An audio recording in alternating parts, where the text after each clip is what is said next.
special right triangles, 30, 60, 90, and 45, 45, 90. These triangles, you get introduced to them in Algebra 1, then again in Algebra 2, by a lot more, a little bit in geometry, pre-cal.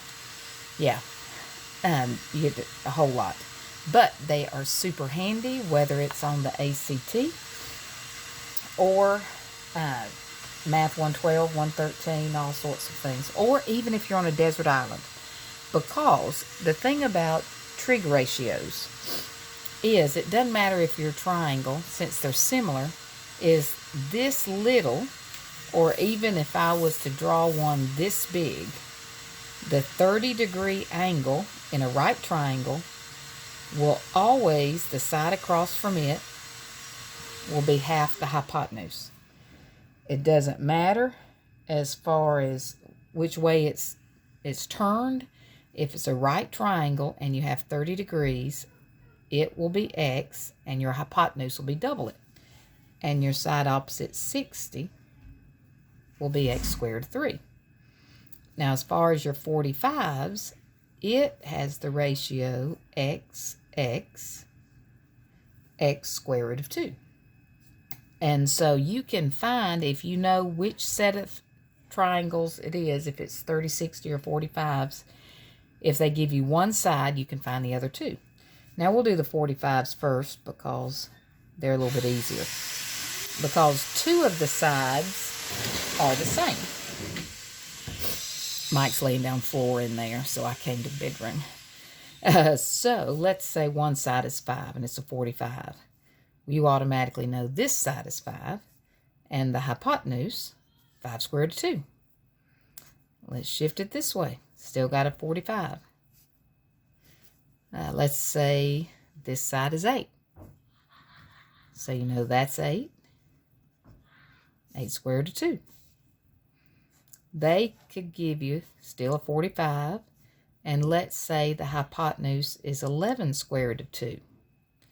You know that since the hypotenuse is x squared of 2, x, or the sides, are what's out front. So in this case, they are 11 and 11. Let's do another one. That one might go off. I'll try to keep it over here just in case. So let's say I had, this was 3 squared of 2 and a 45. 3, 3. Now I know some of you are saying, that's a little bit too easy. There's got to be a catch. With the 45s, there's not a big catch, but there is a little catch.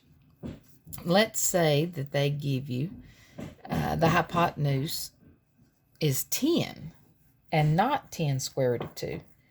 If it was 10 square root of 2, all we would have to do is say 10 and 10, but it's just 10. So the way you work it out, and then I'll show you the shortcut. Notice how if you were to divide the hypotenuse by square root of 2, that would give you just x.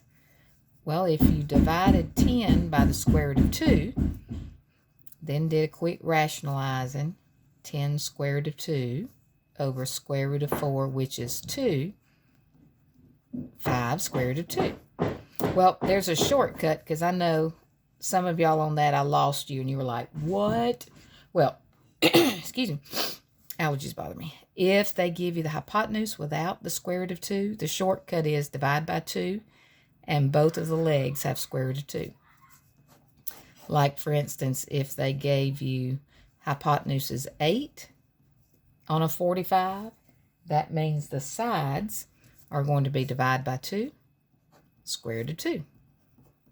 And they're the same. Same thing, let's say they tried to be ugly and gave you a 9. Well, 9 over 2, or 4.5, square root of 2. 9 over 2, square root of 2. Those aren't as common, but they're ugly, but these are the main ones. A lot of times on the ACT, they'll give you a square, and what they'll do is say if this is 12, find the area of the square. So you know that's 45s, divide by 2, add the square root of 2 with it, or technically multiply it, and see if you wanted to find the area of the square. 6 and 6, 36. Square root of 4, which is 2, 72. So just a little ACT side note there. So that's the 45s. Now 30/60s, it's the same premise, but remember it's x, side opposite 30 is x, hypotenuse is always double, side opposite 60, x square root of 3. So let's say the side opposite 30 is 8. Well, you know the hypotenuse is double that, and the side opposite 60, 8, square root of 3. Let's say they gave you the side opposite 60 was 4 square root of 3. Well, since you know it's x square root of 3, that means x, or the side opposite 30, is just 4. In other words, without the square root. And then the hypotenuse, double what's across from 30, 8. So if you had the side opposite 60 was 5 square root of 3, it would be 5 and 10. All right, let's do another one. What about, let's say the hypotenuse is 14. The side opposite 30, 7. Side opposite 60, 7 square root of 3. And I know you're saying, okay, if 45s had a catch, so do 60/30s, and you're correct. The one catch is, let's say they give you the side opposite 60, and it doesn't have a square root. Well, remember on the 45s, since it didn't have the square root of 2, we divided by 2 and then put the square root of 2 with it, or multiply by square root of 2. That's what you're going to do on 30/60s, except divide by 3, so 4, and multiply by square root of 3. And then remember, if that's 30, the hypotenuse is always double. Let's do another one. Let's say the side opposite 60 is 15. Well, that means the side opposite 30, divide by 3, square root of 3, hypotenuse, 10 square root of 3. So special right angles aren't that bad, but they are super important. Hope this was of help to you, as always. Please message me if there's anything specific you have a question on, or a particular problem you would like me to work. Have a great day.